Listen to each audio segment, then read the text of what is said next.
Cuando crucé la puerta de la sala del tribunal, mi hijo Diego soltó una risita nerviosa y mi yerno Javier sacudió la cabeza con desdén. El magistrado palidecido, su mano temblando mientras murmuraba, «Dios mío, de verdad es él». Todos se voltearon para mirarme. Nadie imaginaba quién era yo realmente hasta ese día.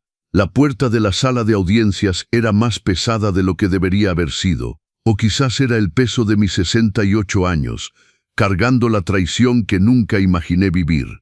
Cuando empujé esa madera oscura, sentí el chirrido resonar como una advertencia, pero para quién aún no lo sabía. El aire era denso, con olor a papel viejo, café recalentado y tensión. Mis ojos recorrieron la sala antes siquiera de dar el primer paso.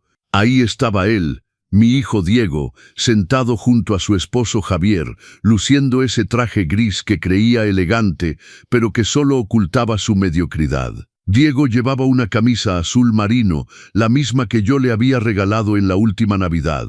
La ironía dolía más que cualquier palabra. Cuando me vieron, sucedió. Diego soltó una risita, no fuerte, pero que cortó el silencio como vidrio, rompiéndose. Javier sacudió la cabeza como quien observa a un niño necio que insiste en hacer berrinche. Los dos intercambiaron esa mirada de complicidad que solo existe entre personas que conspiran juntas.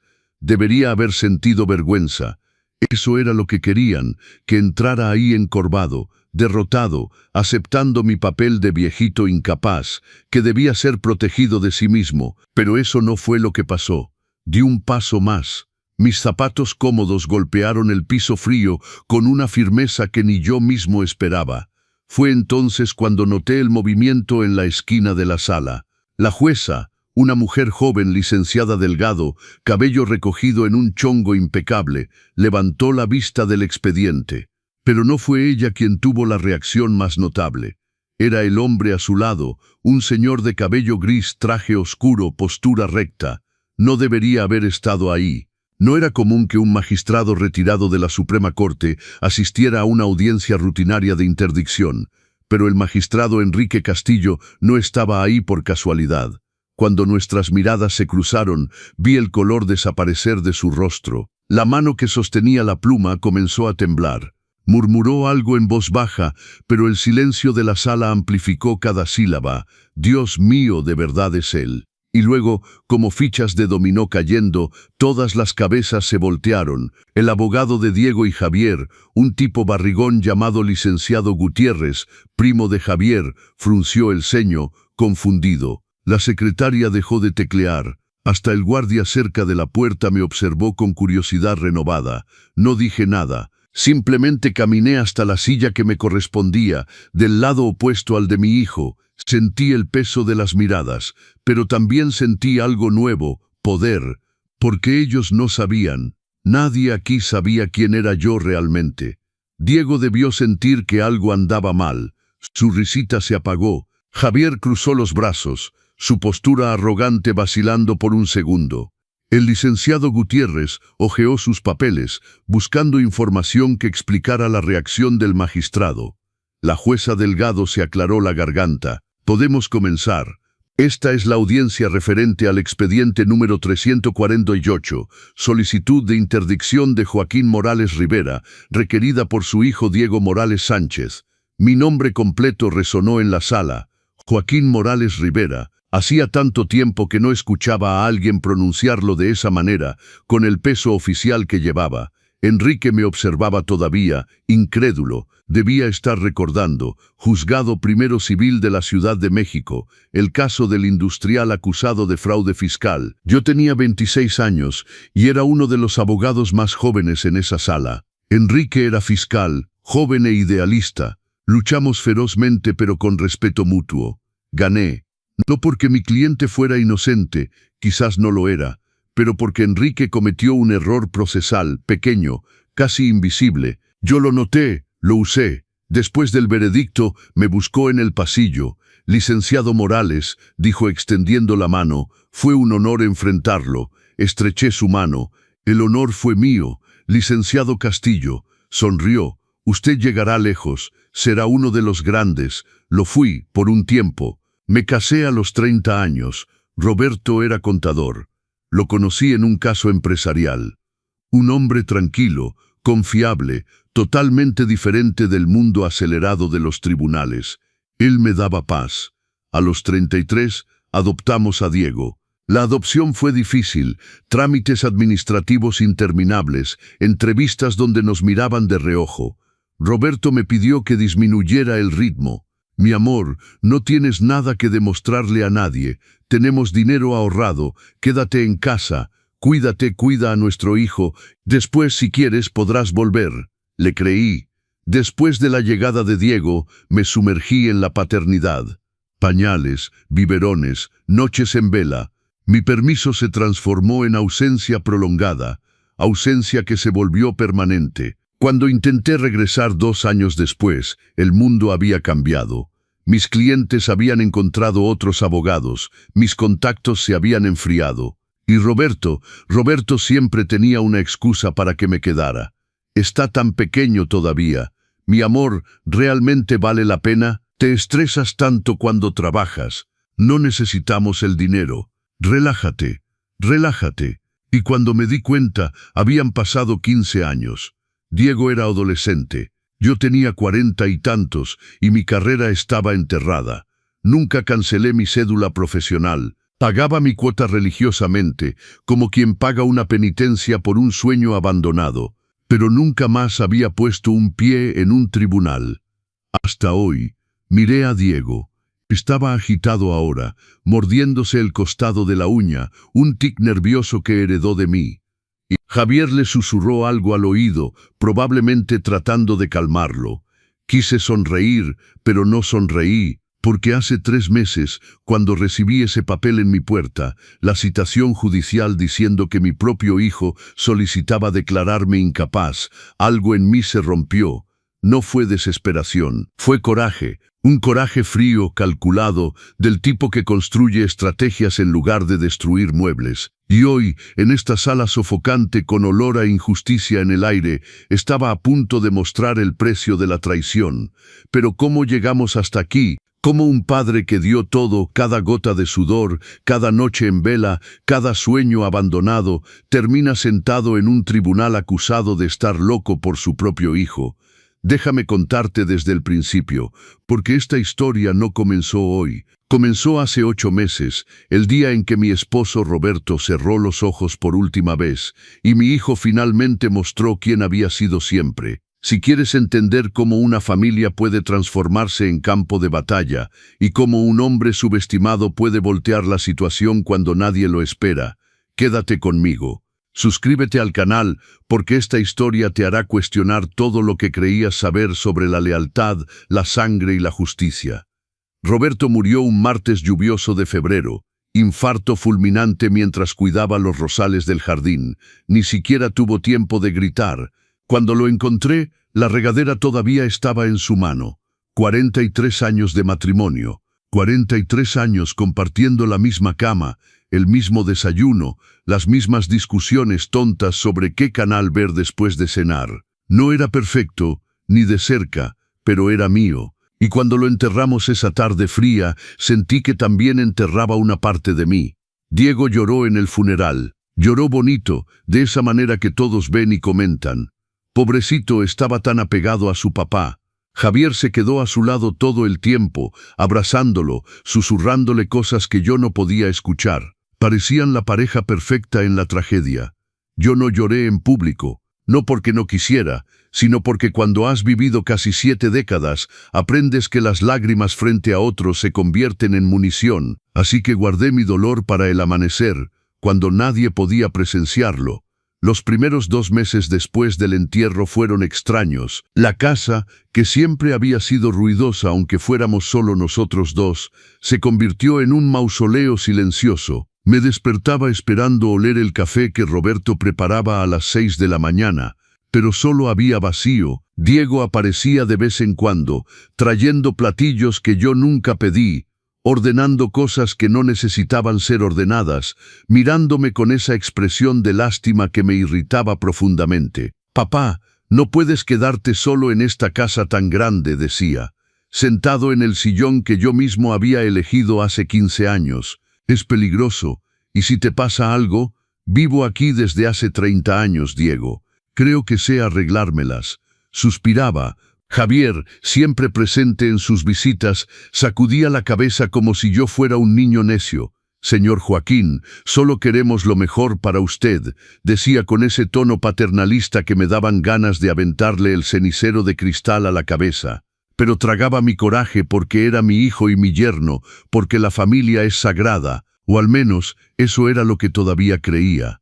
La verdad comenzó a aparecer cuando la sucesión entró en juego. Roberto había sido metódico toda su vida. Trabajó 38 años como director administrativo en una empresa de importaciones.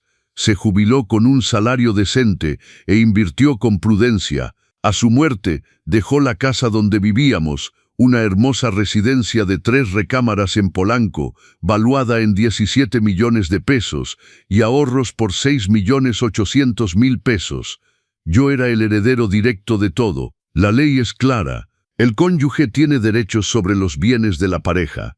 Pero Diego también tenía derechos. Como hijo único, la mitad de la herencia le correspondería. En el futuro, cuando yo muriera.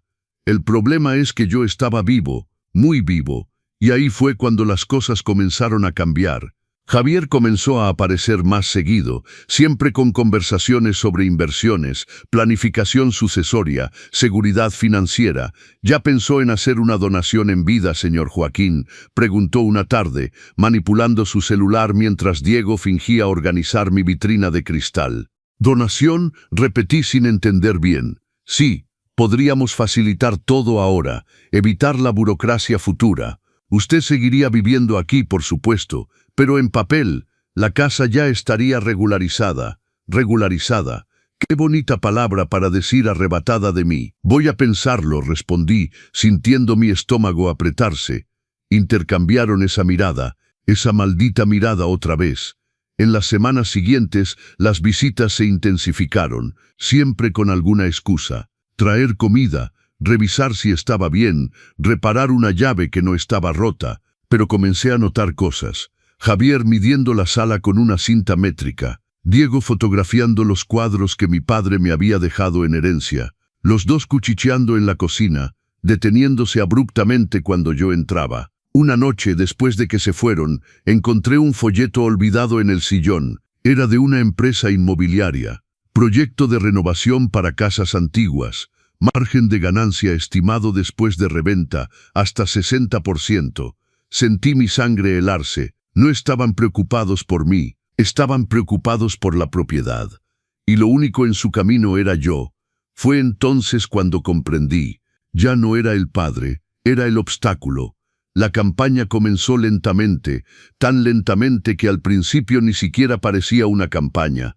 Diego llamaba todos los días, a veces 2, 3 veces, siempre con la misma cantaleta. Papá, ¿te tomaste tus medicamentos? Ni siquiera tomaba medicamentos, solo para la presión de vez en cuando el médico insistía, pero preguntaba como si fuera un paciente terminal olvidado en un asilo. Sí, hijo, respondía cansado. Seguro, porque ayer dijiste que te los habías tomado, pero cuando llegué vi todas las pastillas todavía en el blister.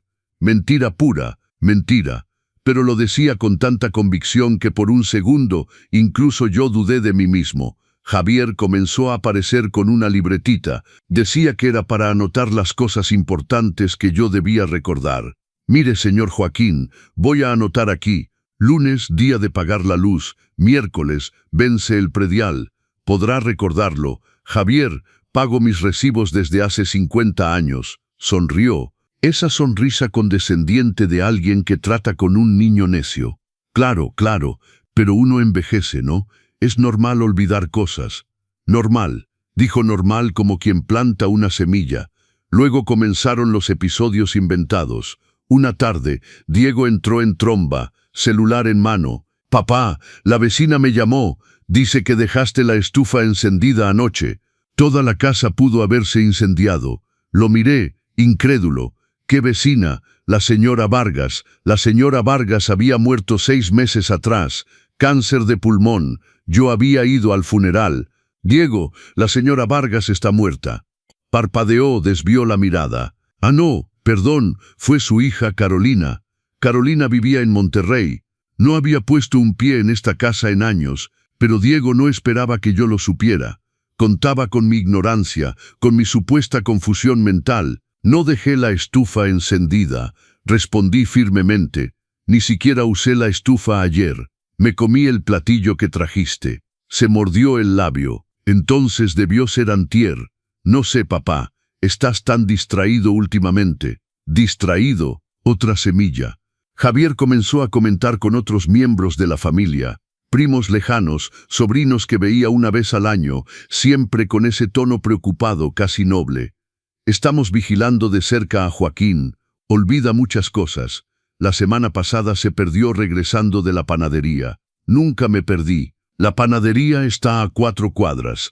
Voy ahí desde que me mudé a esta casa. Pero la historia se expandió y cada persona que la escuchaba le agregaba un detalle. El pobre parece que olvida hasta los nombres de sus nietos. No tengo nietos. Diego nunca quiso hijos. Decía que no era lo suyo. Pero ahora la narrativa cambiaba y yo me convertía en el abuelo desnaturalizado, perdido en su propia mente. La gota que derramó el vaso fue el médico. Javier trajo a un tal doctor Ramírez, un tipo flaco, lentes pequeños, bata impecable. Dijo que era amigo de la familia y que quería hacer una evaluación preventiva. Ni siquiera conocía a este hombre. Me hizo preguntas idiotas.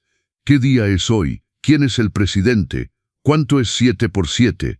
Respondí todo con precisión quirúrgica, mirándolo directo a los ojos, pero al final sacudió la cabeza gravemente.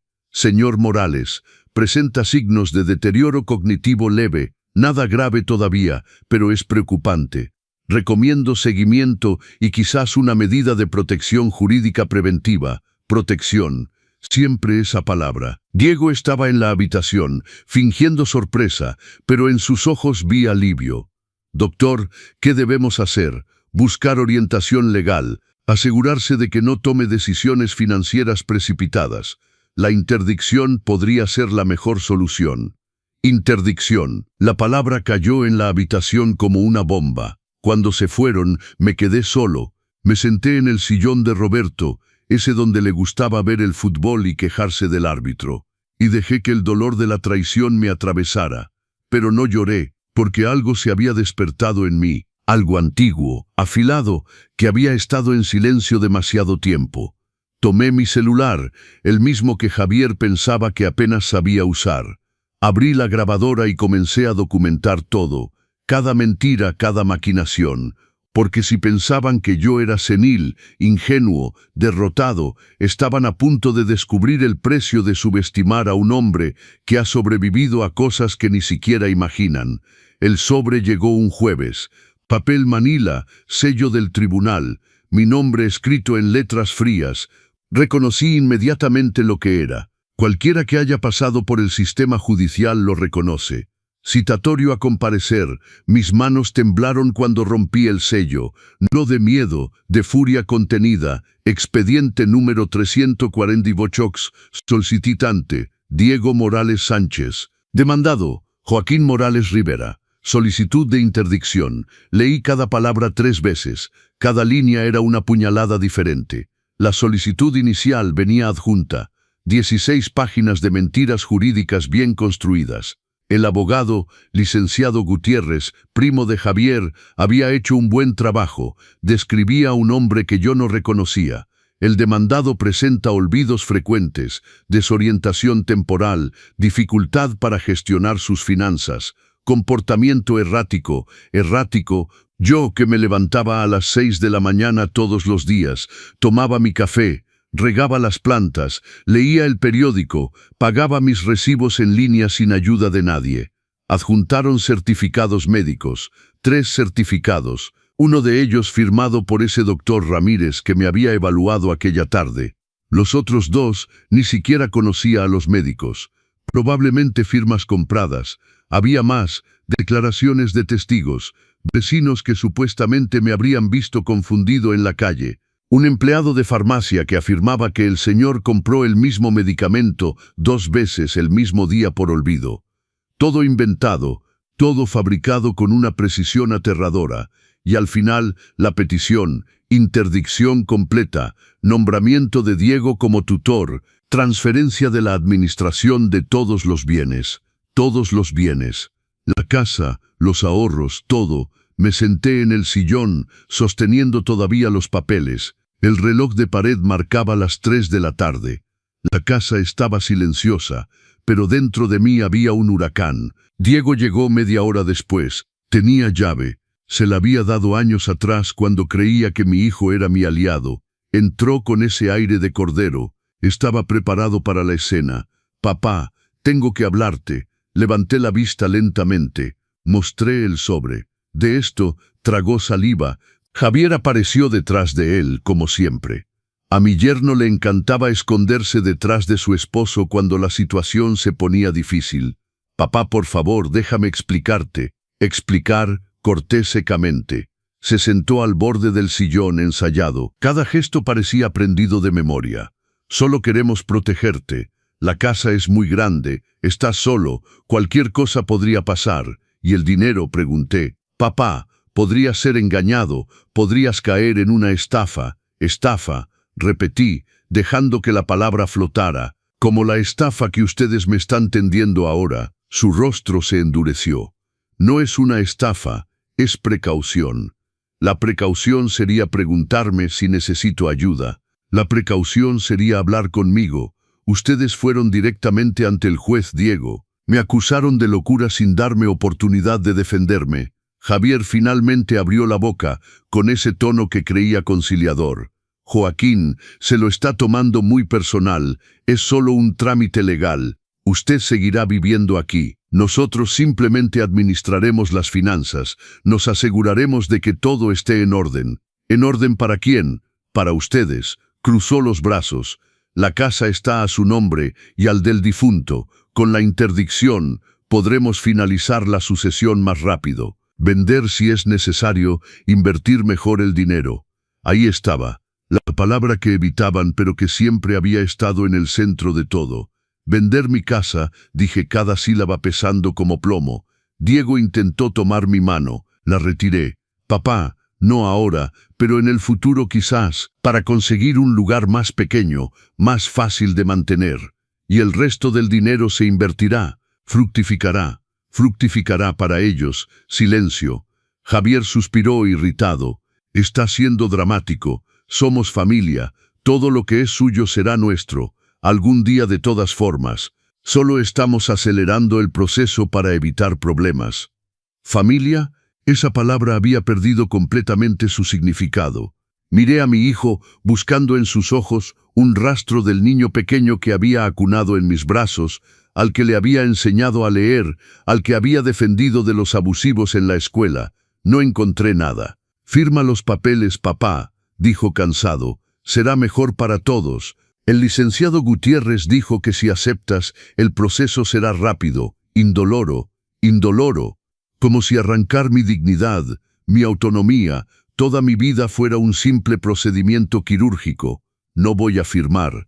Javier resopló. «Entonces será por las malas. El juez nombrará un perito, hará una evaluación, y al final el resultado será el mismo. Solo gastarás más dinero en abogados». Se levantaron. Diego intentó un último llamado. «Papá, piénsalo bien. Hazlo por nosotros, por tu bien, por mi bien». Se fueron. Cerré la puerta con llave detrás de ellos. Luego volví a encender la grabadora del celular. Lo tenía todo. Cada palabra, cada confesión involuntaria. Sonreí solo, amargo. Pensaban que habían tendido la trampa perfecta, pero estaban a punto de descubrir que la presa sabía cazar. Esa noche no pude dormir. Me quedé sentado en el escritorio de la recámara, ese que Roberto me había regalado para mi cumpleaños hace 20 años.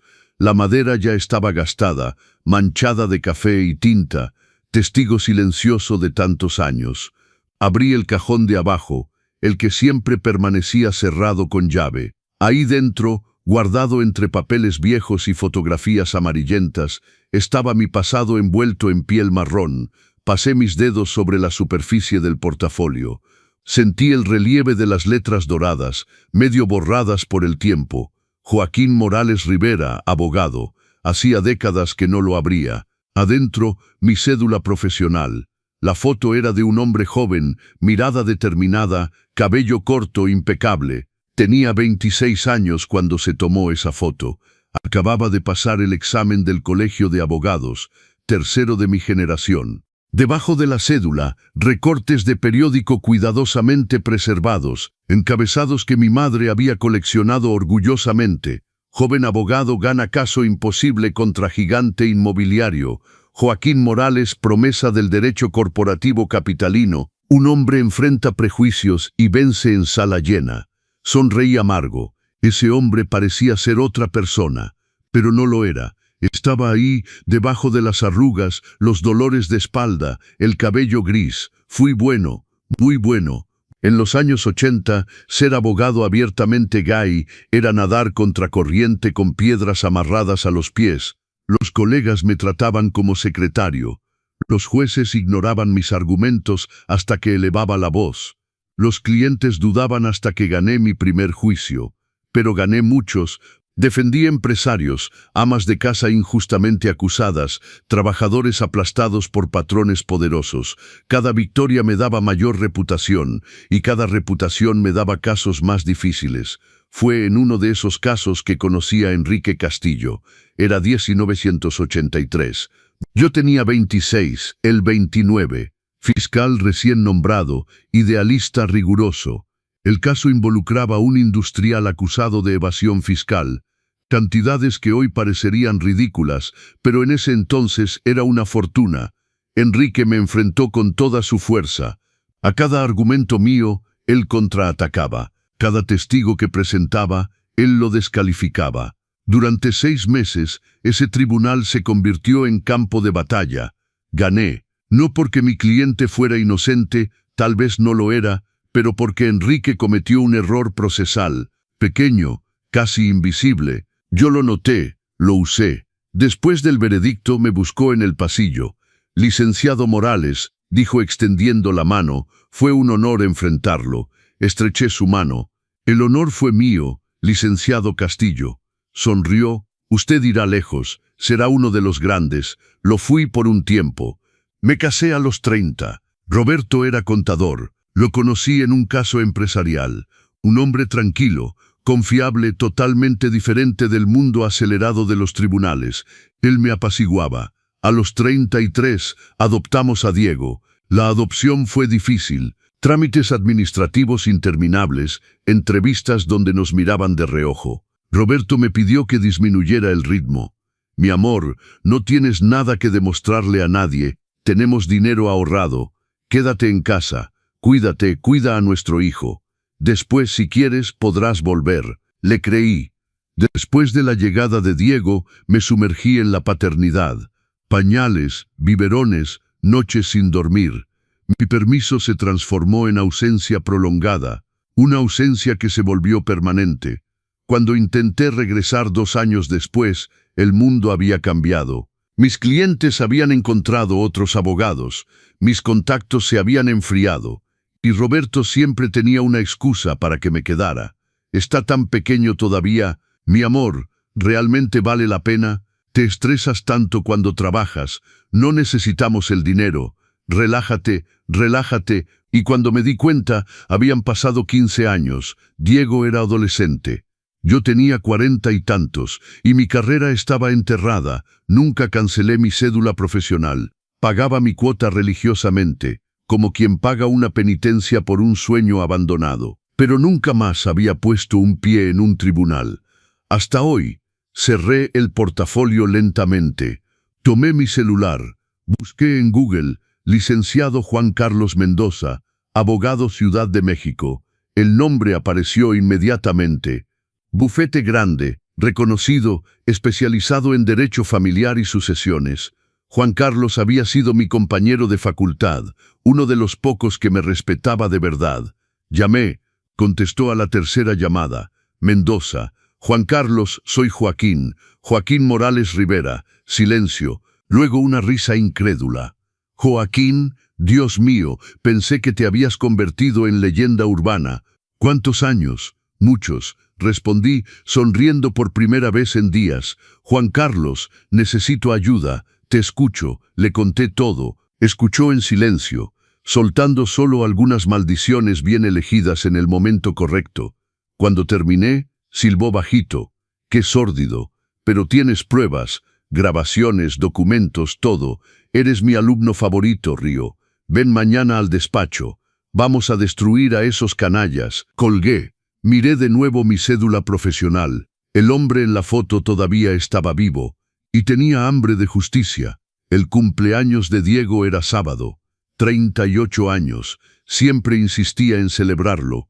No porque le gustaran las fiestas, sino porque adoraba ser el centro de atención.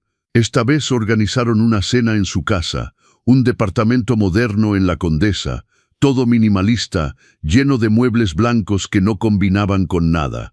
A Javier le encantaba presumir que tenía buen gusto.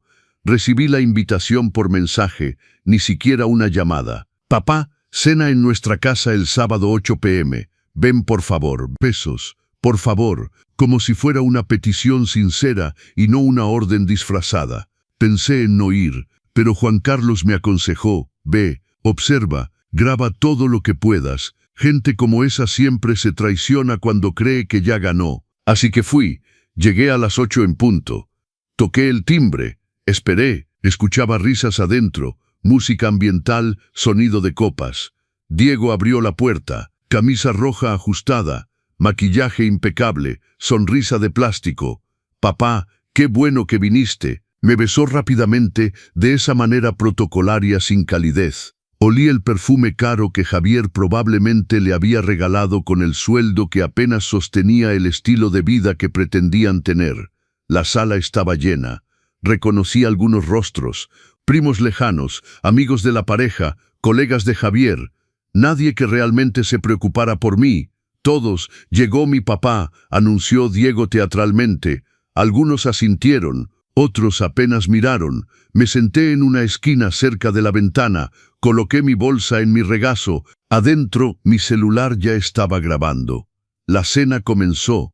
Comida cara, vino importado, conversación vacía sobre inversiones, viajes, autos. Apenas toqué mi plato. Fue al momento del postre cuando comenzó. Javier se levantó, copa en mano, golpeó el costado del cristal con una cuchara, pidiendo atención.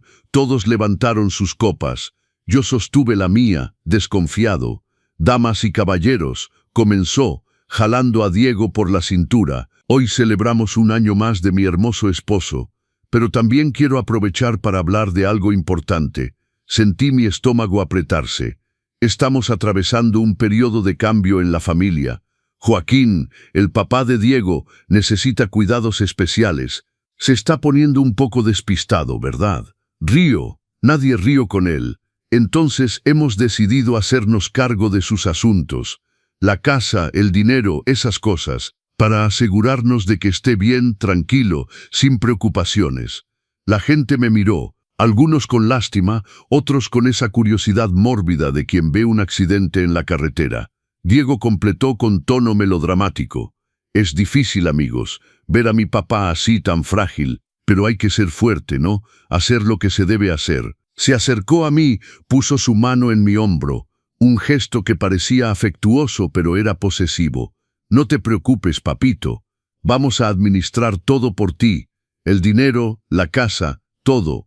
Ya no tienes que preocuparte de nada. Sentí sus uñas clavándose ligeramente en mi hombro. La mesa cayó en un silencio incómodo. Mi prima Beatriz, la única persona presente que todavía tenía algo de decencia, desvió la mirada. Javier levantó su copa. Bueno, por la familia, por la salud y por las nuevas etapas de la vida. Salud, repitieron todos mecánicamente.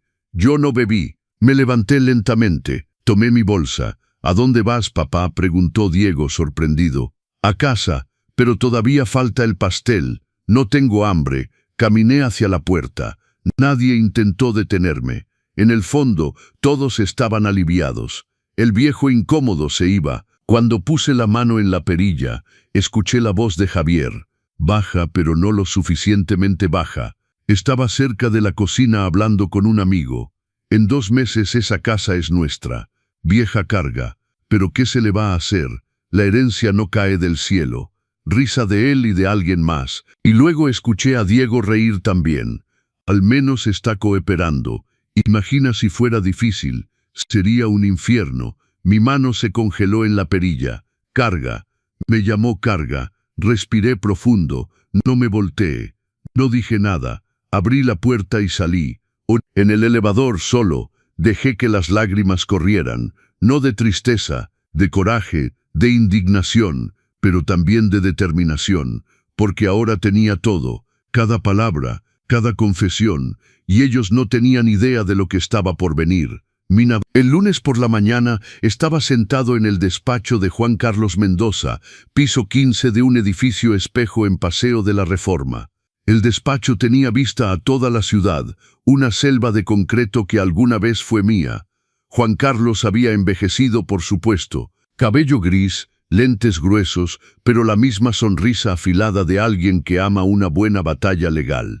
«Muéstrame esas grabaciones», pidió extendiendo la mano. Pasé mi celular. Lo conectó a una laptop, se puso audífonos y estuvo 40 minutos en silencio absoluto, escuchando. Vi las expresiones cambiar en su rostro.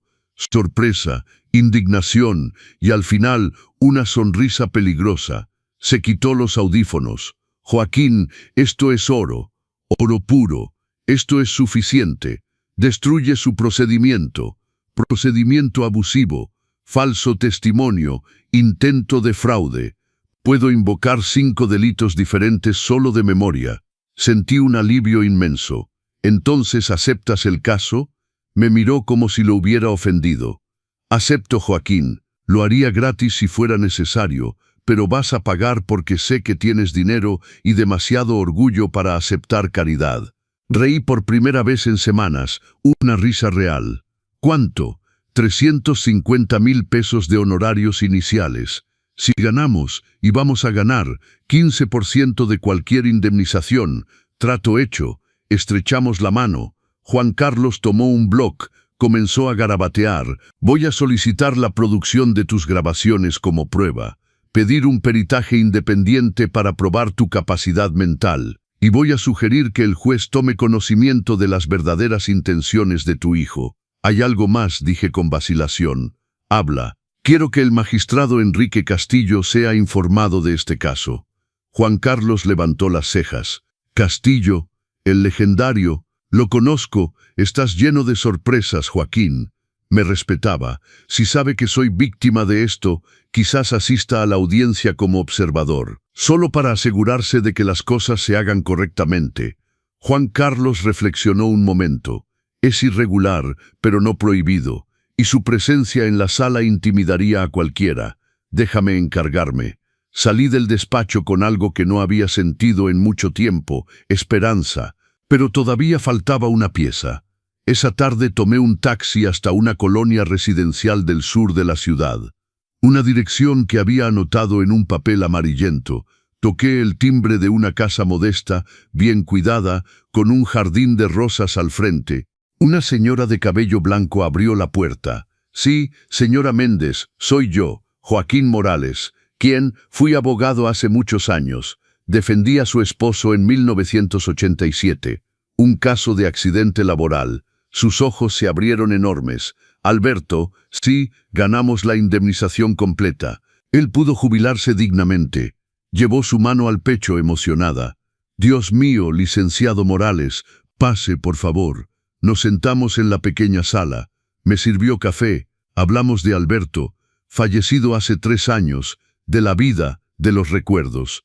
Luego le conté mi historia. Cuando terminé, la señora Méndez tenía lágrimas en los ojos. «Qué horror, tu propio hijo. Sé que es mucho pedir, señora Méndez, pero necesito testigos que confirmen mi capacidad mental. Personas que me conocen, que puedan atestiguar que soy lúcido, funcional». No dudó ni un segundo. «Declararé lo que sea necesario. Usted salvó a mi familia. Ahora me toca a mí». Visité a 3 exclientes más esa semana. Todos aceptaron ayudarme. Juan Carlos también organizó una serie de exámenes. Neurólogo, psiquiatra, geriatra. Todos confirmaron capacidad mental plena, ningún signo de demencia o deterioro cognitivo. El viernes, Juan Carlos me llamó. Lo logré. Castillo estará en la audiencia como observador, oficialmente por interés académico, pero todos sabrán quién es. La jueza estará nerviosa. Los abogados de la otra parte van a sudar. Perfecto. Joaquín, ¿estás seguro de querer hacer esto? Tu hijo será expuesto públicamente. Cerré los ojos. Pensé en su risita en el cumpleaños, en vieja carga, en las mentiras, las manipulaciones, la frialdad. Estoy seguro. Entonces prepara tu corazón, porque cuando entremos a esa sala no habrá vuelta atrás. Colgué. Me miré en el espejo del pasillo. El hombre reflejado tenía arrugas, cabello blanco, marcas del tiempo, pero en sus ojos brillaba el fuego de alguien que nunca había abandonado. El abogado había vuelto y estaba listo para la guerra. El día de la audiencia amaneció gris. Cielo cargado, amenaza de lluvia, como si hasta el clima supiera que algo importante iba a suceder. Me vestí con cuidado. Pantalón negro clásico, camisa blanca discreta, zapatos cómodos, nada llamativo. Quería verme exactamente como ellos esperaban, un señor simple, inofensivo. La sorpresa vendría después. Juan Carlos pasó por mí a las 9. En el auto revisó la estrategia. Déjalos hablar primero. Mientras más confiados estén, mejor. Cuando sea tu turno, mantente tranquilo. Técnico, preciso, quirúrgico. Como en los viejos tiempos, exactamente. Llegamos al tribunal a las 9:40. El pasillo estaba lleno. Abogados, partes, testigos. El olor a papel viejo y café recalentado me trajo recuerdos que creía enterrados.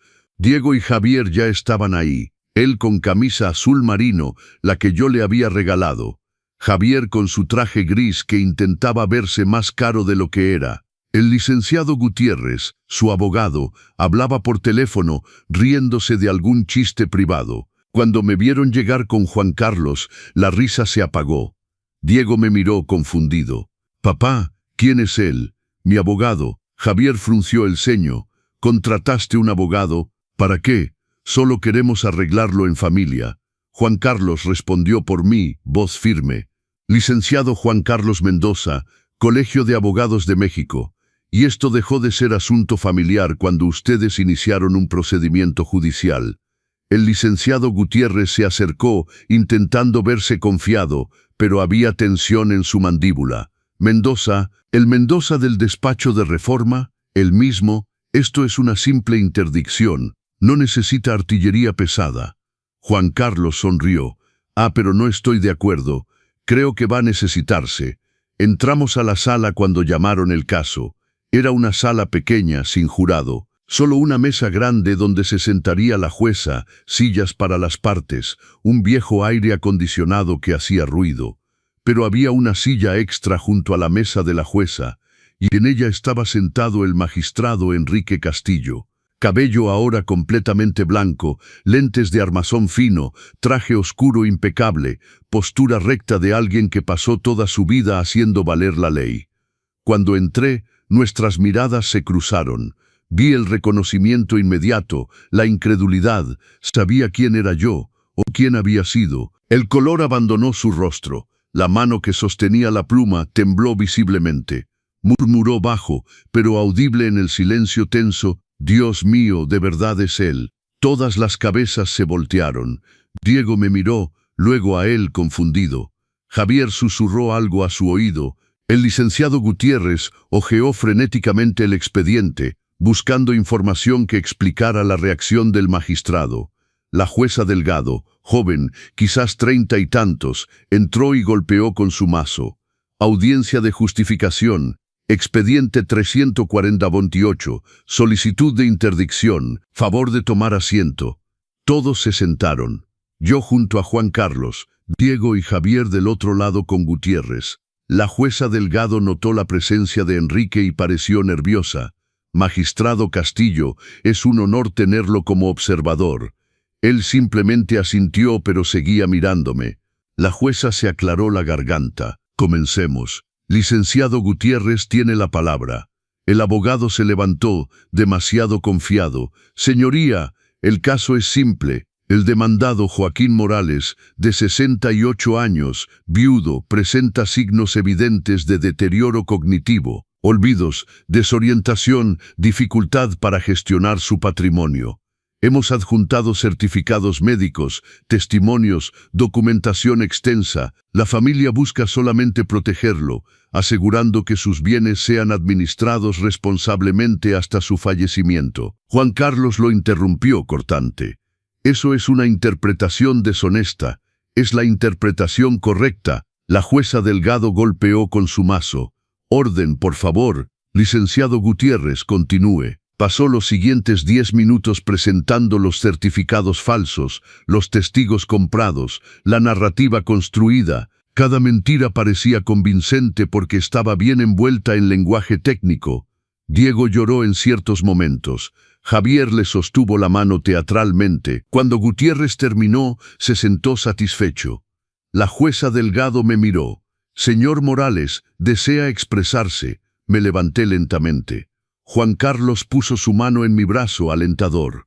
Respiré profundo, y cuando hablé, no fue con la voz temblorosa de un viejito asustado, sino con la voz afilada de un abogado que nunca había perdido el instinto. Señoría, mi nombre completo es Joaquín Morales Rivera, inscrito en el Colegio de Abogados de México desde 1979. Ejercí durante 15 años en Derecho Penal y Civil. Gané juicios contra corporaciones multinacionales. Defendí a cientos de clientes. Me retiré voluntariamente para cuidar a mi familia, pero nunca, en ningún momento perdí mi capacidad mental. El silencio en la sala era sepulcral. Diego estaba blanco, Javier boca abierta, el licenciado Gutiérrez en pánico, el magistrado Castillo sonreía, pequeño pero sincero, y continué, porque ahora finalmente era mi turno. Acerqué una silla más cerca de la mesa, como hacía hace 40 años cuando desarmaba testigos.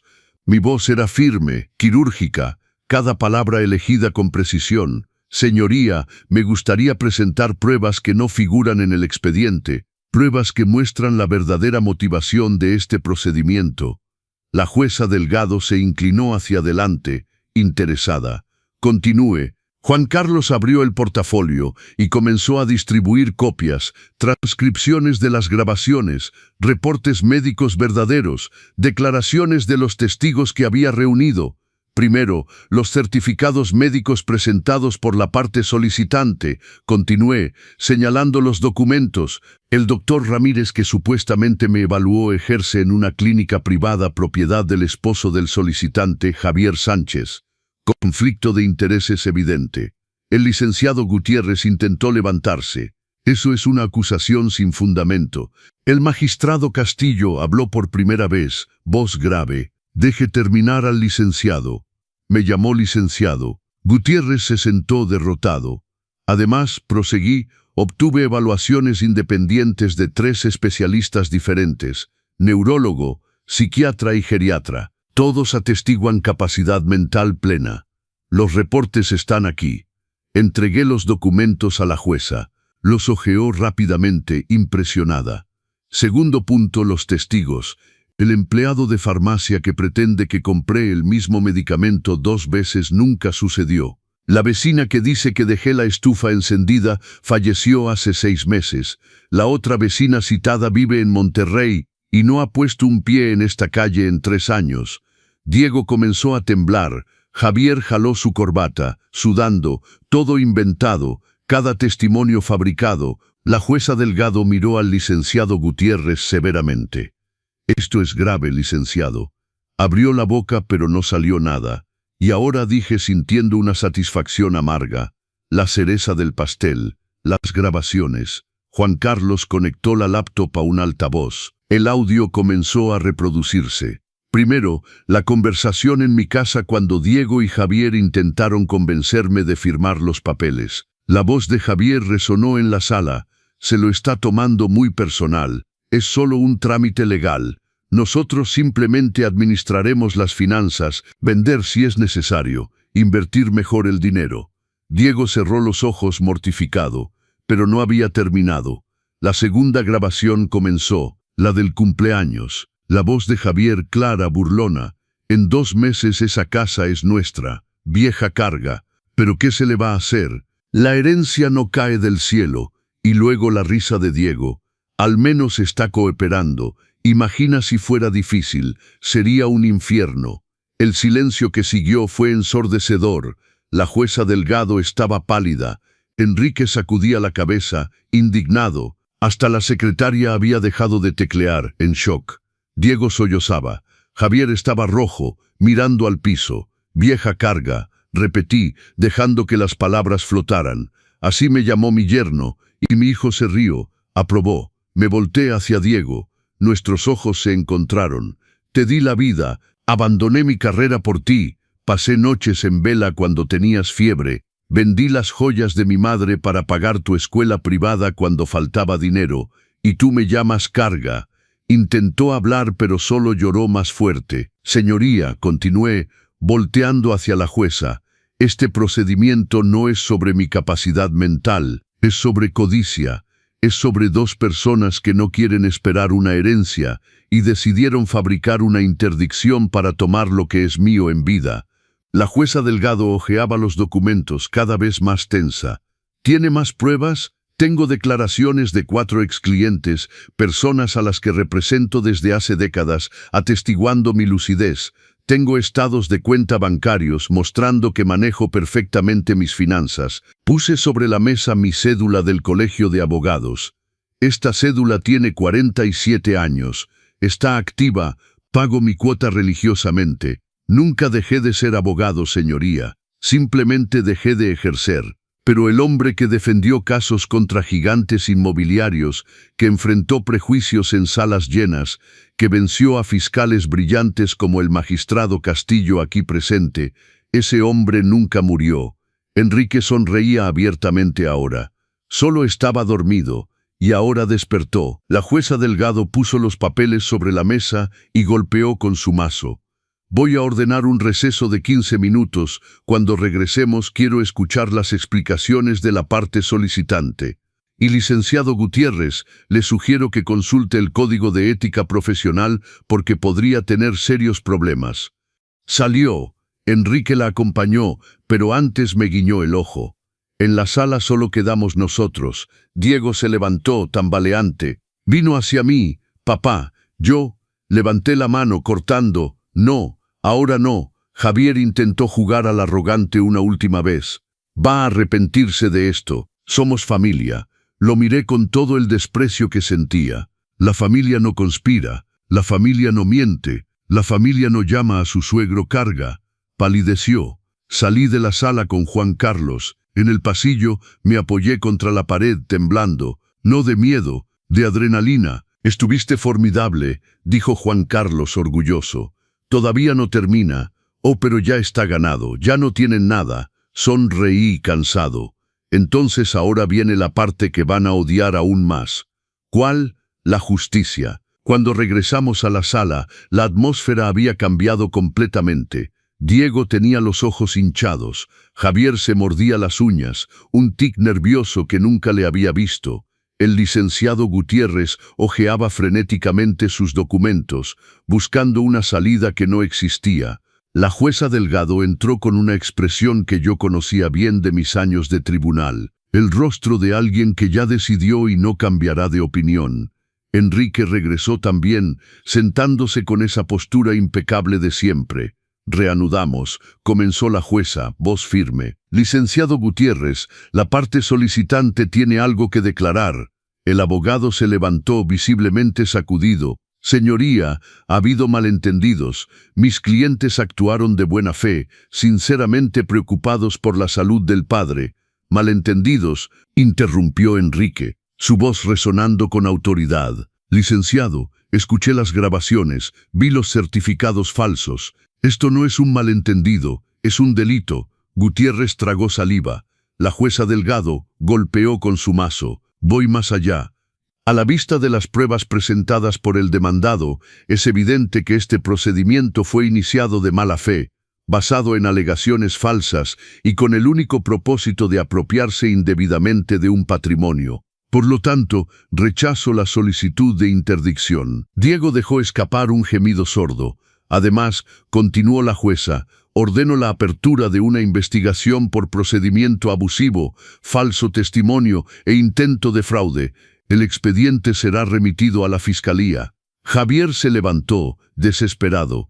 «Pero señoría, esto va a arruinar». «Siéntese», cortó ella secamente. Se sentó. «Respecto al licenciado Gutiérrez, ordeno la notificación al Colegio de Abogados para análisis de falta deontológica. Presentar una solicitud basada en certificados médicos fraudulentos constituye una infracción muy grave». El rostro de Gutiérrez se volvió gris. Se levanta la audiencia. El último golpe de mazo resonó como un disparo. Juan Carlos apretó mi brazo triunfante. Enrique se acercó, extendiendo la mano. «Licenciado Morales, fue un honor presenciar esto. No ha perdido nada de su brillo». Estreché su mano, emocionado. «Gracias, Enrique, por todo». Asintió y salió, dejando una estela de respeto a su paso. Diego intentó acercarse, pero Juan Carlos lo bloqueó. «Ni lo intenten. Todo lo que quieran decir a mi cliente, háganlo a través de un abogado». Salimos del tribunal bajo un cielo que finalmente se abría. La lluvia amenazante nunca llegó. Era como si hasta el clima reconociera la victoria. Pero yo sabía que esto era solo el principio. En las semanas siguientes, la maquinaria de la justicia giró implacablemente. La Fiscalía abrió una investigación formal. Citaron al doctor Ramírez, quien confesó haber firmado el certificado sin evaluarme realmente. Javier le había pagado 50,000 pesos por ello. La clínica donde trabajaba rescindió su contrato. Los testigos falsos también fueron localizados. Una mujer confesó que Javier le había ofrecido 30,000 pesos por mentir. Estaba desempleada, desesperada. Aceptó. Ahora enfrentaba un proceso por falso testimonio. Gutiérrez vio su licencia temporalmente suspendida por el Colegio de Abogados. El despacho que compartía con otros abogados lo despidió para proteger la reputación del bufete. Javier perdió su empleo. La historia se filtró en redes sociales. Alguien de la audiencia la compartió y se convirtió en noticia en portales locales. Yerno intenta internar a suegro lúcido para robar herencia. La agencia de publicidad donde trabajaba no quería estar asociada al escándalo. Lo despidieron en 48 horas. Diego, que trabajaba medio tiempo como estilista, vio a sus clientes desaparecer. Nadie quiere contratar a alguien que intentó robarle a su propio padre. Pero yo no me quedé ahí. Presenté una demanda por daños y perjuicios. Pedí 800,000 pesos de indemnización. Juan Carlos pensaba que era mucho, pero insistí. «No es por el dinero, Juan Carlos, es por la lección». El juez concedió 800,000 pesos que Diego y Javier deberían pagar en mensualidades pesadas que gravitarían sobre su presupuesto durante años. Cuando recibí el primer pago, 3 meses después, tomé el dinero y fui directamente a la Casa San Vicente en Iztapalapa. Un hogar para personas mayores víctimas de violencia familiar, gente que ha sido abandonada, robada, agredida por sus hijos, nietos, sobrinos. La directora hermana María me recibió en su pequeña oficina. «¿Desea hacer un recorrido?», preguntó amablemente. «Quiero hacer una donación». Extendí el cheque, 120,000 pesos. Abrió los ojos enormes. «Dios mío, señor, esto es el monto que mi hijo me pagó en compensación por intentar robarme», expliqué. «No quiero ese dinero. Quiero que ayude a quienes realmente lo necesitan». La hermana María tomó mis manos, lágrimas en los ojos. «No sabe lo que esto significa para nosotros. Podremos reparar el techo, comprar medicamentos, mejorar las comidas». «Sé exactamente lo que significa», respondí. «Significa que algo bueno nació de algo malo». Salí de ahí más ligero que cuando entré, porque había probado algo. No era el dinero lo que quería. Era la justicia, era la dignidad, era mostrar que las acciones tienen consecuencias, y Diego y Javier lo estaban aprendiendo de la manera más dura posible. Pero la historia todavía no terminaba, faltaba la parte más dolorosa, aquella donde debería decidir si había lugar para el perdón o si ciertas traiciones son demasiado profundas para cicatrizar. 3 meses después de la audiencia, recibí una llamada. Era Diego. Me quedé mirando su nombre en la pantalla del celular sin responder. 8 timbrazos, 10. Insistió. A la 15ª tentativa, contesté. Bueno, silencio del otro lado. Respiración pesada, luego su voz, débil. Papá, ¿puedo hablar contigo? Ya estás hablando. En persona, por favor. Pensé en negarme. Sería tan fácil colgar, bloquear el número, continuar mi vida como si nunca hubiera existido. Pero algo, quizás la curiosidad, quizás un vestigio de amor paternal, me hizo aceptar. Sábado 3 de la tarde, en mi casa. Gracias, papá. Colgué antes de que terminara. El sábado llegó puntual, solo, sin Javier. Era irreconocible. Su cabello, antes siempre impecable, estaba amarrado en una cola descuidada, sin maquillaje, ropa simple, jeans y playera blanca, ojeras profundas. No lo abracé, simplemente abrí la puerta y señalé la sala. Siéntate. Se sentó al borde del sillón, manos en las rodillas, mirando hacia abajo. Preparé café, no por gentileza, sino porque necesitaba algo en las manos. Puse la taza en la mesita central sin ofrecerle. Entonces dije frío. Diego respiró profundo. Papá, vine a pedirte perdón. Perdón, sé que no es suficiente, sé que nunca lo será, pero necesito que sepas que me arrepiento. ¿De qué exactamente te arrepientes?, pregunté, inclinándome hacia adelante. De intentar internarme, de llamarme carga, de mentir, manipular, destruir mi dignidad. ¿De qué te arrepientes, Diego? Comenzó a llorar. De todo, papá. Las lágrimas son fáciles, respondí sin emoción. Las lágrimas no cuestan nada. Limpió su rostro con el dorso de la mano. Sé que soy una persona horrible. Javier me convenció de que era normal, que solo era cuestión de tiempo, que ibas a necesitar ayuda de todas formas, que solo estábamos adelantándonos. ¿Y le creíste? Quise creerle, admitió, voz quebrada, porque era más fácil, porque estábamos llenos de deudas, el departamento con mensualidades atrasadas, tarjetas de crédito al máximo. Y cuando papá Roberto murió, vi esta casa, ese dinero, y pensé que era la solución tomada de mí. Sí, al menos ya no mentía. ¿Dónde está Javier?, pregunté. Dudó. Nos separamos, sentí una punzada de satisfacción, pero no la mostré. ¿Cuándo? El mes pasado. Pidió el divorcio, dijo que arruiné su vida, que por mi culpa perdió su trabajo, su reputación, todo, como si lo hubiera hecho solo. Pero lo hicieron, señalé, lo hicieron juntos, lo sé, y ahora que me abandonó, vengo aquí buscando ¿qué, Diego? Dinero, refugio, perdón fácil, sacudió la cabeza desesperado. No, papá, no vengo a pedir nada, solo vine a decir que tenías razón en todo. Sobre él, sobre mí, sobre lo que éramos y lo que tú eras. Aprovechadores, malas personas. Me levanté, fui a la ventana, miré el jardín donde Roberto solía regar las rosas. ¿Sabes qué fue lo que más me dolió, Diego? Pregunté sin mirarlo. No fue el dinero, no fue la casa, fue la falta de respeto, fue que me miraras y vieras un obstáculo, fue que te rieras cuando Javier me llamó carga. En ese momento entendí que nunca fui realmente tu padre. Solo fui la persona que financió tu vida hasta que ya no me necesitabas. Eso no es cierto. Sí es cierto, corté, volteándome hacia él. Y tú lo sabes. Se derrumbó en sollozos. Hundió su rostro en sus manos, todo su cuerpo temblando. Una parte de mí quiso consolarlo. El instinto paternal, viejo y terco. Pero la parte racional, la que sobrevivió a la traición, mantuvo los pies firmemente en el suelo. Levántate, ordené. Obedeció, limpiándose el rostro.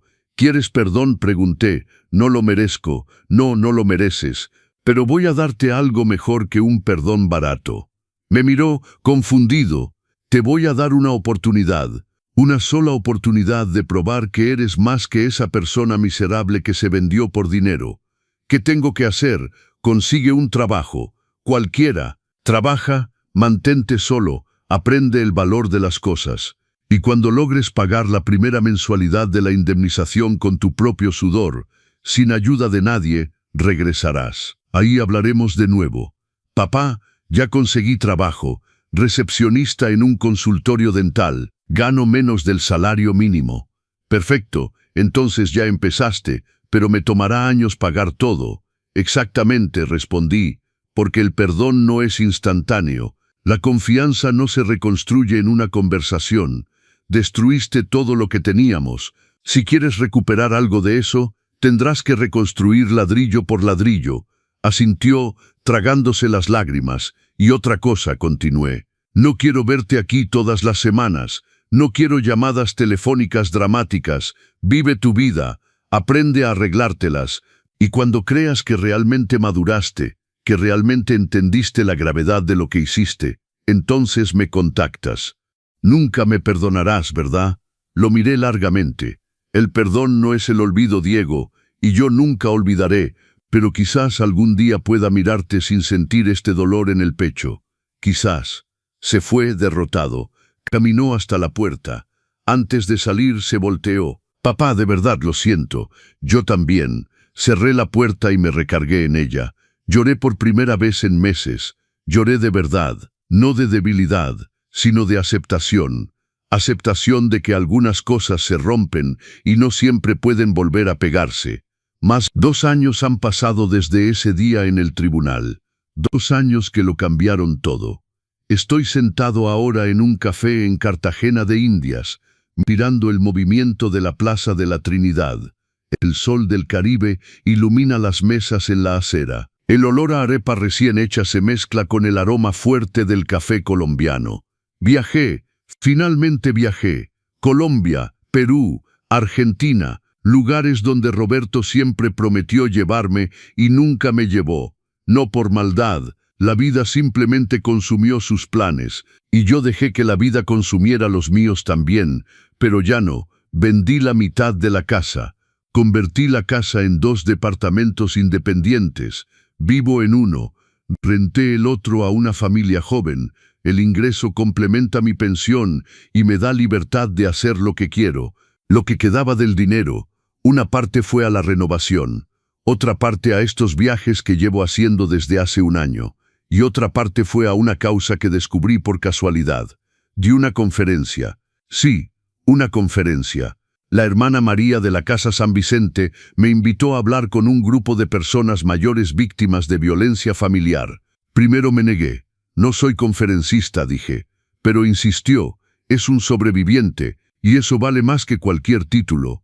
Fui nervioso, sin saber qué decir, pero cuando vi a esas personas, esas señoras de cabello blanco, esos señores encorvados, todos con historias de traición familiar, las palabras salieron naturalmente. Conté mi historia sin filtro, sin ahorrar detalles. Cuando terminé, un señor de unos 70 años levantó la mano. ¿Cómo encontró el valor para reaccionar? Reflexioné antes de responder. No fue valor, fue coraje, fue indignación, fue negarme a aceptar que mi valor como persona dependiera de la opinión de quienes me traicionaron. Aplausos, abrazos, lágrimas. Después de ese día, llegaron más invitaciones, asociaciones de apoyo a personas mayores, grupos de defensa de derechos humanos. Hasta una universidad me invitó a hablar sobre discriminación por edad en el sistema judicial. Descubrí que mi historia no era solo mía, era de miles de personas invisibles, silenciadas, consideradas desechables simplemente porque envejecieron, y me convertí en una voz para quienes habían perdido la suya. Diego cumplió su promesa, trabajó, se esforzó, pagó cada centavo de la indemnización. Le tomó 1 año y medio, pero lo pagó. Hace 6 meses me llamó.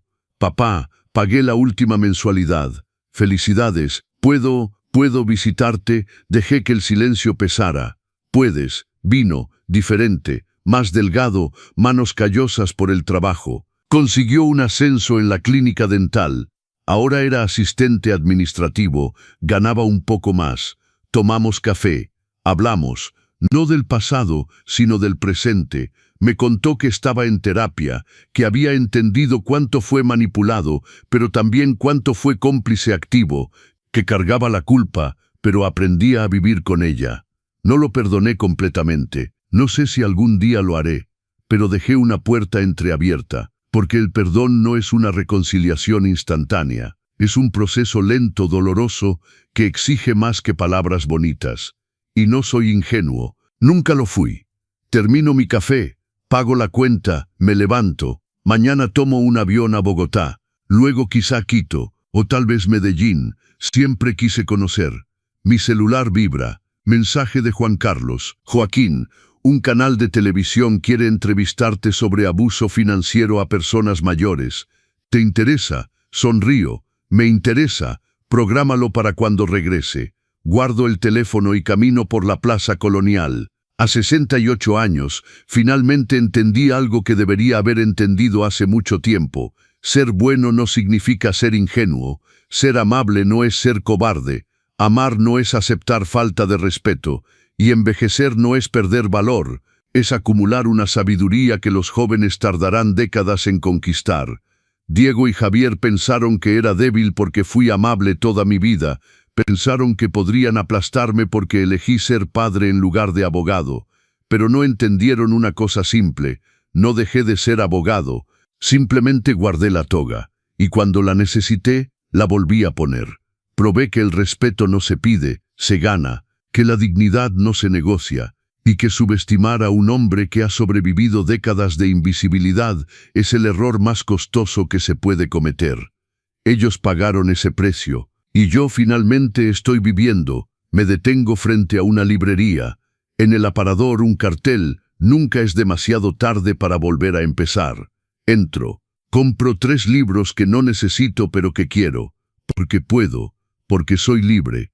Y porque finalmente entendí que la mejor venganza no es destruir a quienes te lastimaron, es ser feliz a pesar de ellos. Salgo con mis libros bajo el brazo, el sol caribeño calienta mi rostro. Una brisa suave trae el olor a mar, y por primera vez en décadas me siento completamente vivo. Pero déjame contarte algo que no te he dicho todavía, algo que descubrí en estos 2 años de viajes, conferencias y redescubrimiento. La historia de Diego y Javier no es única, es común, aterradoramente común. En cada conferencia que doy, en cada grupo de apoyo que visito, escucho la misma historia con nombres diferentes. El hijo que convenció al padre de donar la casa para evitar impuestos. La hija que sacó poder notarial y vació la cuenta bancaria. El nieto que convenció a la abuela de cambiar el testamento. Siempre con las mismas palabras. Es por tu bien, queremos protegerte, solo estamos facilitando las cosas. Mentiras envueltas en papel de regalo, y siempre la víctima es la misma, una persona mayor, vulnerable, que cometió el error de confiar en su propia sangre. Conocí a don Esteban en Guadalajara, 82 años, exingeniero civil. Sus 3 hijos lo convencieron de vender su casa y mudarse a un asilo por su seguridad. Se repartieron el dinero. Él murió 6 meses después, solo, en una habitación que olía a desinfectante. Conocí a doña Carmen en Puebla, 75 años, maestra jubilada. Su hija única la convenció de firmar un poder notarial solo por precaución. 3 meses después, la casa estaba vendida y la hija vivía en Cancún. Carmen vive ahora con una sobrina que apenas puede mantenerla. Conocí a don Rafael en Monterrey, 70 años, excontador. Su yerno lo declaró incompetente sin su conocimiento. Cuando Rafael se enteró, ya había perdido el control de su pensión y sus ahorros. Está peleando en tribunales, pero a su edad, el tiempo es un lujo que no tiene. Historias, cientos de historias, miles. Y todas tienen el mismo patrón: confianza traicionada, dignidad robada, vejez convertida en vulnerabilidad. Por eso hablo, por eso viajo, por eso acepto cada entrevista, cada conferencia, cada invitación, porque mi historia tuvo un final diferente. Yo pude pelear, tenía conocimientos legales, tenía recursos, tenía la capacidad de defenderme, pero ¿cuántos no pueden? ¿Cuántos don Esteban, doña Carmen, don Rafael están ahí afuera, silenciados, robados, abandonados, sin saber siquiera que tienen derechos? Esa es mi misión ahora, no solo contar mi historia, sino armar a otros con el conocimiento para que puedan contar la suya. Hace 3 meses, en una conferencia en Querétaro, una señora de unos 60 años levantó la mano. Licenciado Morales, mi hijo me está presionando para que le done mi departamento. Dice que es para agilizar la herencia. ¿Qué hago? Toda la sala guardó silencio. ¿Vive usted ahí?, pregunté. Sí. ¿Depende económicamente de su hijo? No. Tengo mi pensión. ¿Tiene deudas con él? Ninguna. Entonces la respuesta es simple. No done nada. Ese departamento es su patrimonio, su seguridad. Mientras usted viva, es suyo.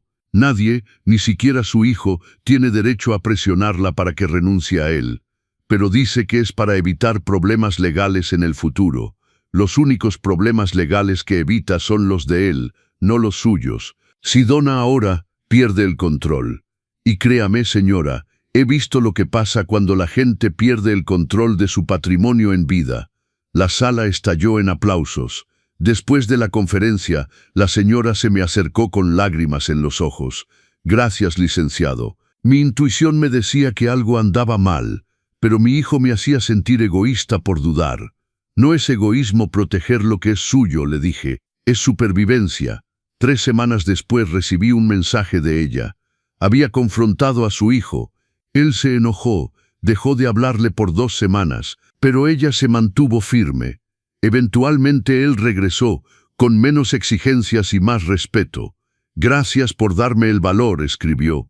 Pero yo no le di el valor, ella siempre lo tuvo. Solo le di permiso para usarlo. La entrevista de televisión fue transmitida en un canal nacional. Durísima, la conductora no se anduvo con rodeos. Licenciado Morales, su propio hijo intentó internarlo para robarle. ¿Cómo se siente respecto a eso? Respiré profundo. Las cámaras enfocadas en mí, miles de personas viendo. Me sentí traicionado, destrozado, pero también desperté, porque esa traición me mostró algo que había olvidado, que mi valor como persona no depende de quién me ame o me respete, sino de cómo me respeto a mí mismo. ¿Ha perdonado a su hijo? El perdón es un proceso, no un evento. Diego está trabajando en ganarse de vuelta algo de confianza, pero las cosas nunca serán como antes, y está bien, porque las relaciones basadas en ingenuidad no son saludables. Las relaciones deben estar basadas en respeto mutuo. ¿Qué mensaje tiene para las personas mayores que están siendo abusadas por sus familias? Me incliné hacia adelante, mirando directo a la cámara, que no están solos, que no es su culpa, que envejecer no es perder valor, es ganarlo, y que tienen derechos, legales, humanos, inalienables. Si alguien, incluso su propia familia, está abusando de ustedes, busquen ayuda. Hay organizaciones, abogados, instituciones que pueden apoyarlos. No se queden callados, no acepten el abuso como inevitable. La conductora tenía lágrimas en los ojos. Gracias, licenciado Morales, por su valentía y su voz. Después de esa entrevista, mi teléfono no dejó de sonar. Llamadas, mensajes, correos, personas contándome sus historias, pidiéndome consejo, buscando esperanza. No podía responder a todos, pero respondí a tantos como pude, y en cada conversación, en cada historia, vi reflejada la mía. Hay algo más que quiero decirte, algo sobre Roberto. Durante mucho tiempo, después de su muerte, lo idealicé. Recordaba solo lo bueno, su tranquilidad, su apoyo, los años que pasamos juntos. Pero en terapia, porque sí, también fui a terapia, comencé a ver la imagen completa. Roberto me amaba, de eso no tengo duda, pero también me limitó. Cada vez que quise regresar al ejercicio de mi profesión, él tenía una excusa. Estás estresado, no necesitamos el dinero, quédate en casa. Al principio lo vi como protección, ahora entiendo que también era control. Roberto tenía miedo de perderme, miedo de que si yo volvía al mundo legal, brillante y exitoso, ya no lo necesitaría. Entonces me mantuvo en casa, cómodo pero enjaulado. No lo hizo con malicia, lo hizo desde su propia inseguridad. ¿Lo culpo? No. Pero tampoco lo excuso, porque al final yo también fui cómplice. Yo también elegí la comodidad sobre la realización, elegí la paz sobre la pasión. Y cuando murió, me di cuenta de que había pasado décadas viviendo su vida, no la mía. Diego y Javier me forzaron a despertar, de la manera más cruel posible, sí, pero me despertaron, y ahora a los 70 años, finalmente estoy viviendo mi vida. Es irónico, sí, es trágico, también, pero también es hermoso, porque nunca es demasiado tarde. Nunca.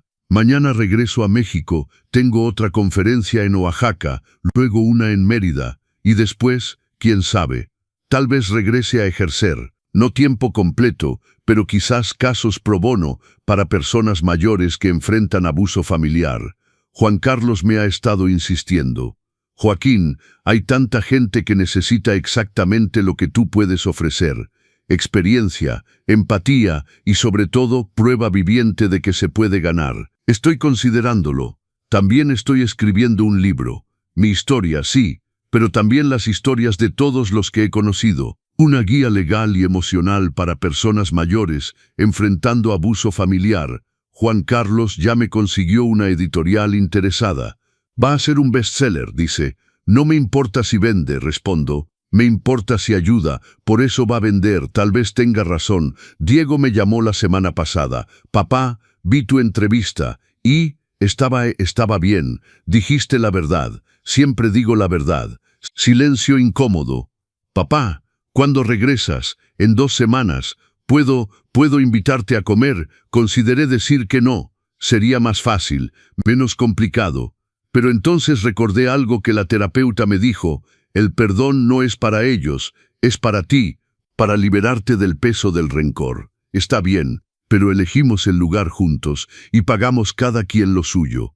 Por supuesto, no sé qué saldrá de esa comida. No sé si algún día Diego y yo reconstruiremos algo parecido a una relación padre-hijo, pero estoy dispuesto a intentarlo. No por él, por mí, porque me he liberado de tanto peso en estos 2 años. No quiero cargar rencor innecesario.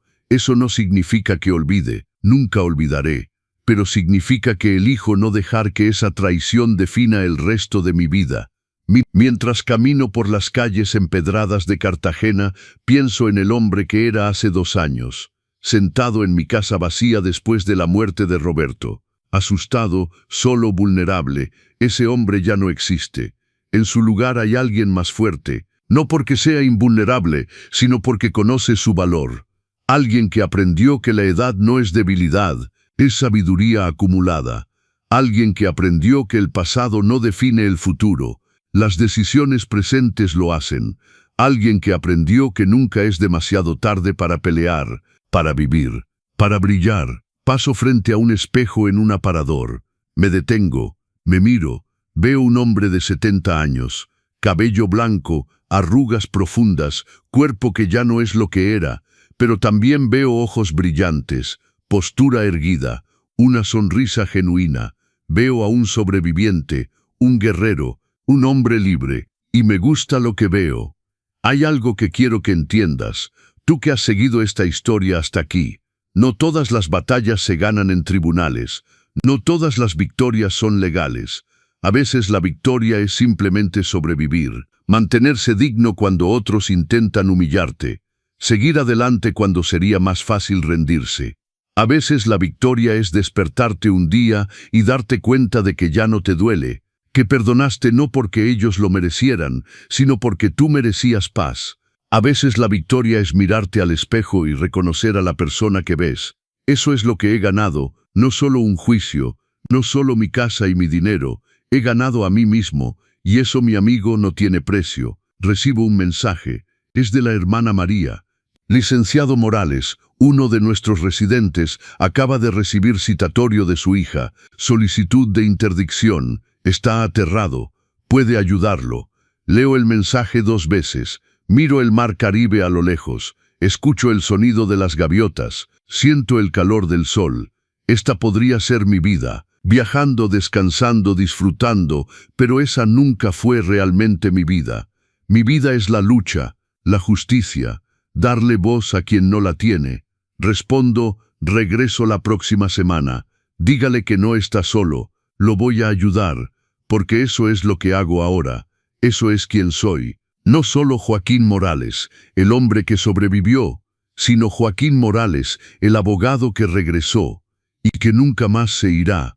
Guardo el teléfono, miro hacia el horizonte donde el mar Caribe se encuentra con el cielo. Las olas rompen suavemente contra el malecón. El atardecer pinta todo de naranja y dorado. Hace 2 años, En esa sala de tribunal, cuando entré y vi las caras de sorpresa, cuando escuché al magistrado Castillo murmurar, «Dios mío, es él», ese fue el momento en que el viejo Joaquín despertó. Pero no fue solo un despertar, fue un renacimiento. Porque toda mi vida había sido dos personas, el abogado brillante que ganaba casos imposibles, y el padre sacrificado que abandonó todo por su familia. Pensé que tenía que elegir entre uno u otro, pero estaba equivocado. Ahora soy ambos, y algo más. Soy el hombre que aprendió que el amor no significa autodestrucción, que la familia no justifica el abuso, que la edad no es sinónimo de debilidad.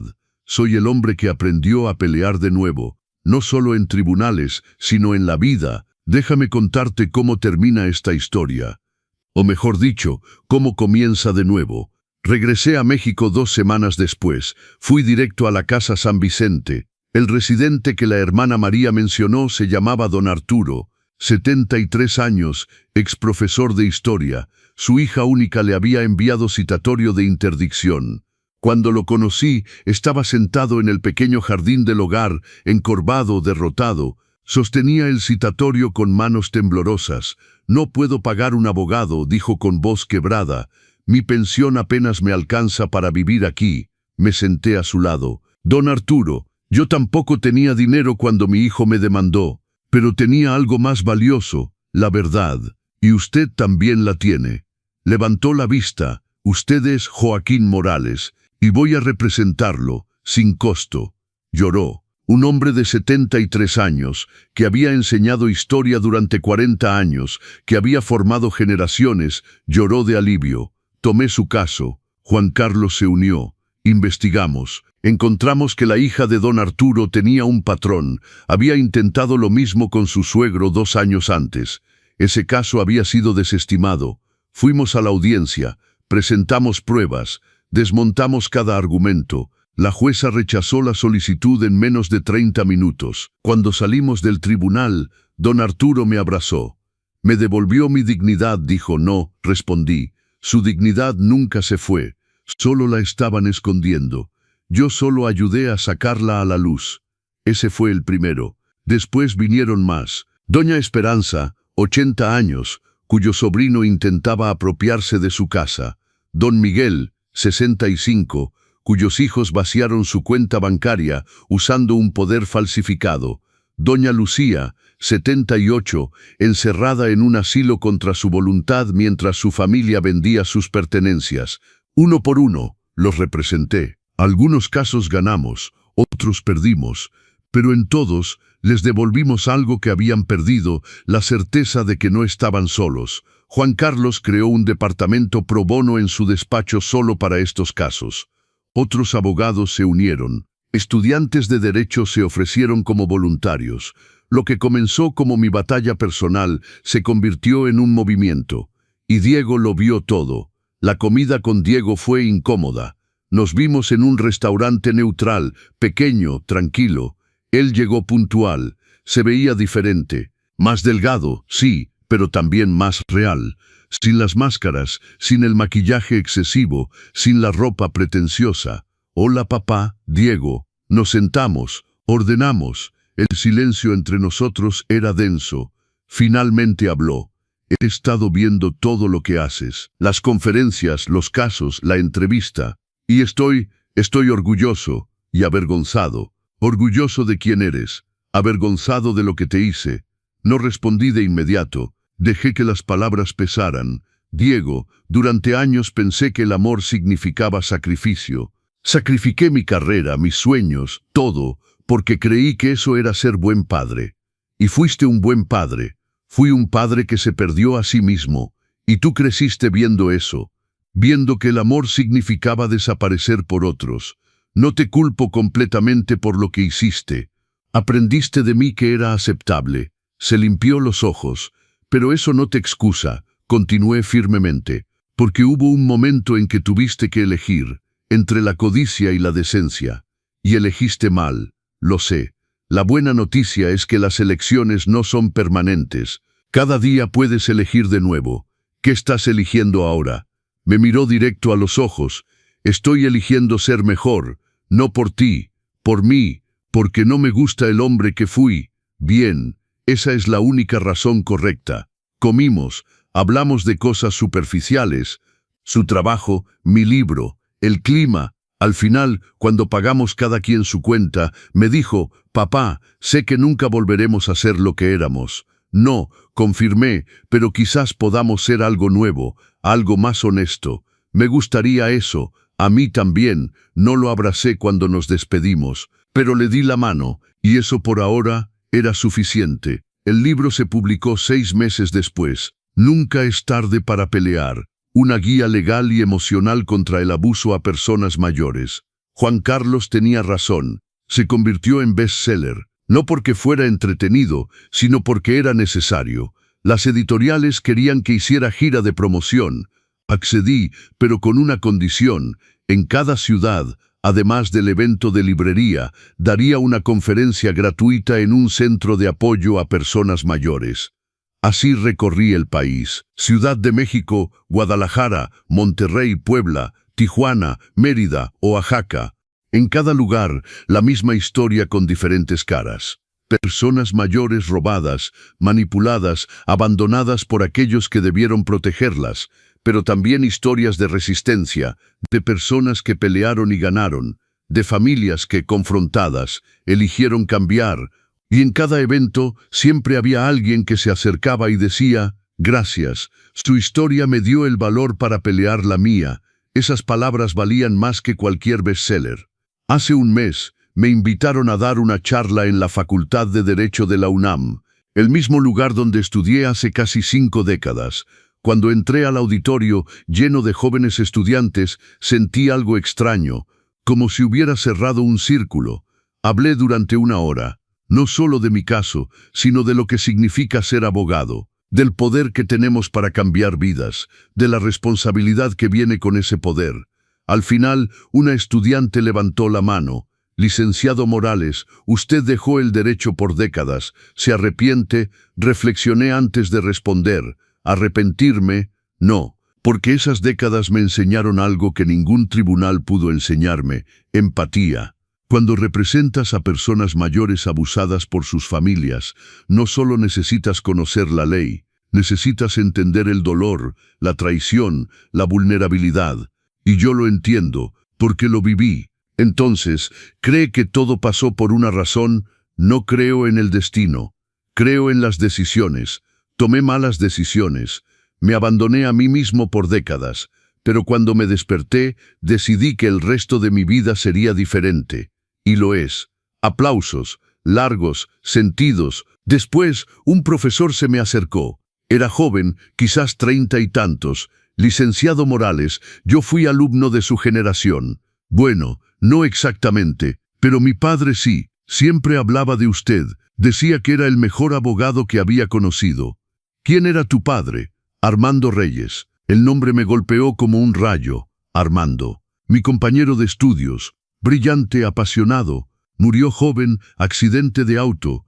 Tu padre era un gran hombre. Él decía lo mismo de usted. Siempre se preguntó qué había pasado con el gran Joaquín Morales. ¿Por qué desapareció? Me perdí, pero me encontré de nuevo. Me alegra, porque personas como usted son las que este país necesita.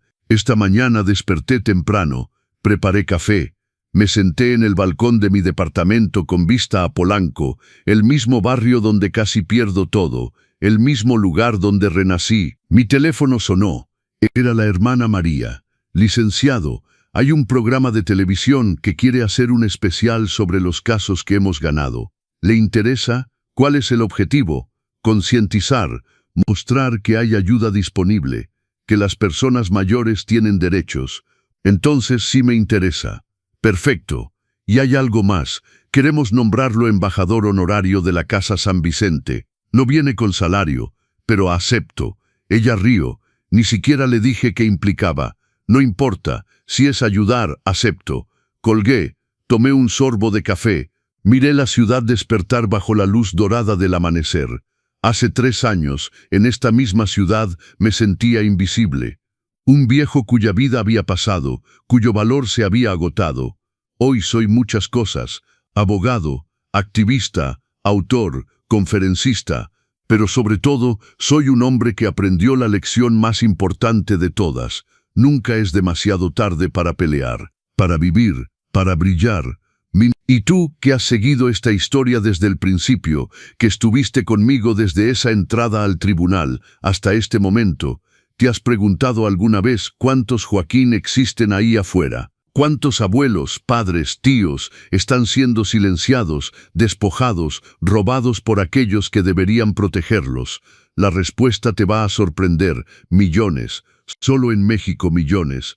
Pero también hay algo más, millones que pueden pelear si supieran cómo, si tuvieran información, si tuvieran apoyo, si tuvieran esperanza. Por eso comparto esta historia, no para entretener, sino para armar. Si tú o alguien que conoces está pasando por algo similar, quiero que sepas esto, no estás solo, no es tu culpa, y sí puedes pelear. Hay organizaciones que ayudan, el Instituto Nacional de las Personas Adultas Mayores, INAPAM, la Comisión Nacional de Derechos Humanos, bufetes pro bono, grupos de apoyo, busca ayuda, documenta todo, graba conversaciones, con permiso legal, guarda mensajes, junta pruebas y sobre todo, no aceptes el abuso como inevitable, porque no lo es. Si esta historia tocó tu corazón, si te hizo reflexionar sobre la dignidad, el respeto y el valor de las personas que envejecen a tu alrededor, déjame tu comentario. Dime de dónde estás viendo esto. Cuéntame si conoces una historia similar. ¿Has tenido que poner límites en tu familia? ¿Conoces a alguien que está siendo abusado? Dale like a este video, compártelo con quienes necesitan escucharlo y suscríbete al canal Los Consejos del Abuelo, porque aquí no contamos historias para entretenimiento barato. Contamos historias que necesitan ser contadas, historias que pueden salvar vidas, historias que recuerdan que la edad trae sabiduría, no debilidad. Cada semana traemos nuevas historias de personas que se negaron a ser víctimas, que pelearon, que ganaron. Presiona ese botón de suscripción, activa la campanita para no perderte ningún video, porque la próxima historia podría ser exactamente lo que tú o alguien que amas necesita escuchar. Me levanto del balcón, tengo una reunión con Juan Carlos a las 10, otro caso, otra persona mayor necesitando ayuda. Antes de salir, me miro en el espejo, 70 años, cabello blanco, arrugas que cuentan historias, pero también ojos brillantes, postura erguida, propósito claro, sonrío a mi reflejo. Buenos días, licenciado Morales, me digo. Hay trabajo que hacer, y salgo, listo para otro día de batalla, porque eso es lo que hago ahora. Peleo, por mí, por los que no pueden, por todos los que el mundo decidió que ya no tenían valor. Y seguiré peleando hasta mi último aliento, porque aprendí algo que Diego, Javier y todos los que subestiman a las personas mayores no entienden. No dejamos de ser peligrosos porque envejecemos, solo nos volvemos más pacientes, más estratégicos, más sabios, y cuando finalmente despertamos, cuando finalmente decidimos pelear, no hay fuerza en el mundo que pueda detenernos. Diego y Javier pensaron que era débil porque fui amable, pensaron que podían aplastarme porque elegí ser padre sobre abogado. Cometieron el error más costoso de sus vidas. Subestimar a un hombre que ya había sobrevivido a batallas que ellos ni siquiera imaginaban. Pagaron el precio. Y yo, finalmente, soy libre. Mensaje final. A ti que me acompañaste hasta aquí, gracias. Gracias por escuchar, por entender, por importarte. Si eres joven, respeta a tus mayores, no por obligación, sino porque merecen dignidad. Porque un día, si tienes suerte, tú también envejecerás. Si eres una persona mayor, recuerda, tu edad no es tu debilidad, es tu superpoder, eres sabio, eres fuerte y mereces respeto. Y si alguien, incluso tu propia familia, te está faltando al respeto, robando, manipulando, pelea, porque nunca es tarde, nunca. Me despido, pero no por mucho tiempo, porque volveré, con más historias, más batallas, más victorias. Nos vemos en el próximo video. Y recuerda siempre, nunca, nunca, nunca subestimes a un hombre que ha vivido lo suficiente para aprender que la verdadera fuerza no está en los músculos, sino en la voluntad inquebrantable de defender su dignidad. Hasta la próxima, amigos. Y como siempre digo, la mejor venganza no es la destrucción, es vivir tan bien que ellos se arrepientan de haberte subestimado.